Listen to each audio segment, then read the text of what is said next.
Sucesso não é definitivo. Fracasso não é fatal. É a coragem para continuar que conta. Winston Churchill. Ao longo dos últimos anos, fui abordada algumas vezes com a proposta para escrever um livro. Nunca levei o assunto adiante, pois me incomodava a ideia de falar sobre mim mesma.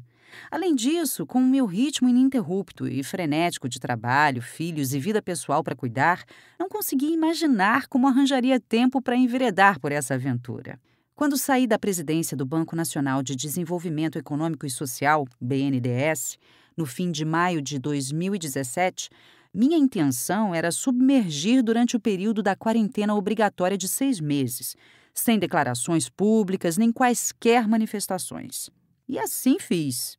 Mas logo nos primeiros dias, a extraordinária jornalista Miriam Leitão, a quem muito admiro como profissional e pessoa, me convidou para o lançamento do livro de seu filho Mateus, que escreveu sobre sua saga para resgatar a história dos pais, jovens idealistas submetidos às arbitrariedades do regime militar. Durante o período no BNDES, raramente pude comparecer a algum evento e deixei quase inteiramente de lado os compromissos sociais e mesmo os amigos mais próximos, por absoluta falta de tempo.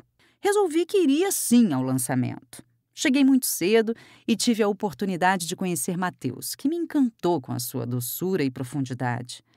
Quando Miriam chegou, ficamos conversando. Parabenizei-a pelo livro de seu filho, que é tocante e um importante registro da época. E ela me saiu com esta: agora é você que precisa escrever o seu livro. Eu reagi. Mas eu não quero me expor. Não ia conseguir escrever um livro falando de mim. Ela rebateu.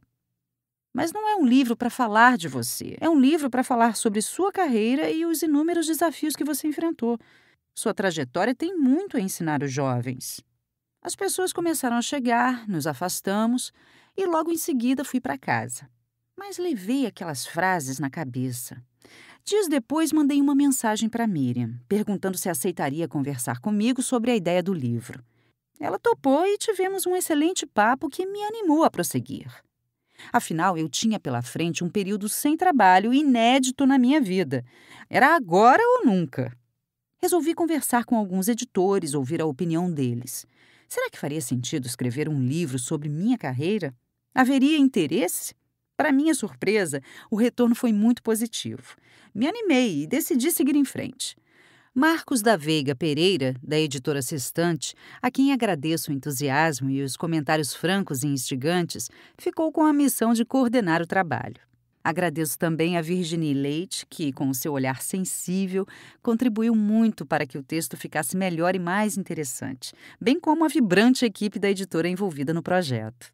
Sempre fui muito organizada e o tipo de pessoa que reluta em se desfazer de suas coisas. Ainda bem, graças a essa característica, desde a minha primeira função executiva no Ministério da Fazenda, em 1990, venho guardando todos os cadernos onde anoto os pontos fundamentais das reuniões de trabalho. Nem preciso dizer como eles foram importantes para eu conseguir resgatar e relembrar os principais desafios, fracassos e vitórias da minha movimentada vida profissional, que coincidiu com momentos instigantes e importantes do país. Foi absolutamente incrível reler os muitos cadernos, relembrar situações divertidas e também difíceis, minhas reações aos acontecimentos, a evolução da minha forma de trabalhar e as pessoas que cruzaram o meu caminho.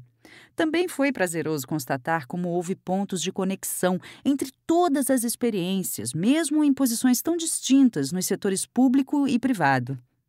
Ao mesmo tempo, minha mãe coletava, também de forma organizada e diligente, afinal somos duas capricornianas, o material publicado na imprensa sobre mim desde o início da minha carreira. Eu sempre brincava com ela, afinal, para que guardar tudo isso? Mas ela, impávida, continuava correndo atrás de todas as publicações e assim colecionou 27 anos de recortes de jornais e revistas que desenharam um mosaico das repercussões públicas das funções que ocupei e colocaram em contexto parte significativa do meu trabalho. Agradeço à minha mãe essa valiosa ajuda que deu cor à narrativa. Outro fato que conspirou a favor foi que a jornalista Marisa Louven, que exerceu a função de minha assessora de imprensa em praticamente todas as posições que ocupei, também havia saído do BNDES após o meu pedido de demissão e estava disponível para me auxiliar nesta empreitada. Ela foi contratada pela Sextante e, sem sua preciosa colaboração, eu não teria conseguido produzir este livro em um espaço de tempo razoavelmente curto. Marisa e eu temos uma longa relação que há muito se transformou em amizade, moldada pela franqueza e respeito mútuo. Temos uma forma parecida de olhar o mundo. Ambas gostamos muito de escrever, temos estilos assemelhados e, ainda mais especial, ela conhece praticamente todos os assuntos e pessoas com quem lidei ao longo da vida profissional. Nosso método de trabalho se revelou produtivo e eficaz. Após a leitura dos cadernos de cada etapa profissional, eu organizava os principais tópicos em um roteiro que compartilhava com Marisa. Em seguida, ela me entrevistava longamente sobre aquele período. Após transcrever as entrevistas, me ajudava na elaboração e na revisão dos textos. Foi uma delícia rememorar com ela momentos divertidos e outros nem tanto. Tive grande preocupação e cuidado em atribuir o mérito das realizações e conquistas a todos aqueles que partilharam comigo esses muitos e profícuos anos. Claro que não fiz nada sozinha. Ao contrário, as pessoas que compuseram minhas equipes e aquelas com quem me relacionei nas diferentes funções foram fundamentais. Sem elas, nada teria acontecido. Não pude citar todas no livro, mas as tenho sempre no meu pensamento e lhes sou muito grata. Da mesma forma, agradeço aos que me abriram portas e ofereceram oportunidades. Aprendi cedo que o acaso desempenha um papel importante em nossa vida e é necessário estar atento ao momento. Sempre nos deparamos com encruzilhadas e precisamos seguir em frente e tomar decisões, deixando espaço para a intuição e não somente para a razão. O que é maravilhoso e instigante na vida é que os planos são feitos para serem desfeitos. Todo dia é um recomeço e a trama só é tecida por aqueles que a vivem. Outra motivação para este trabalho foi permitir que meus filhos gêmeos, Catarina e Olavo, conhecessem em mais detalhes minhas peripécias como executiva. Agora, já adultos e, portanto, mais capazes de avaliar as realizações e as dificuldades por que passei, curtiram muito ouvir as histórias e ver as fotografias acumuladas durante todos esses anos. Dedico esse livro a eles, que são as pessoas mais importantes da minha vida. Espero que a minha trajetória possa servir de inspiração para outros jovens que, assim como eles, têm dúvidas e inquietações sobre sua vocação, o planejamento de sua carreira e os rumos profissionais que devem tomar. Acho que a principal lição que aprendi e gostaria de dividir é que nenhuma decisão é definitiva e não há caminho cujo traçado não possa ser mudado. Para as mulheres, um registro adicional. Espero que a minha história possa servir de incentivo para que nunca se sintam intimidadas nem desistam de seguir carreiras muitas vezes ainda predominantemente masculinas. Faço um agradecimento especial às minhas funcionárias praticamente da vida toda, Célia, Márcia e Miriam. Sem elas, que dividem comigo os encargos e responsabilidades da família, eu não teria tido a tranquilidade e a segurança para me dedicar ao trabalho.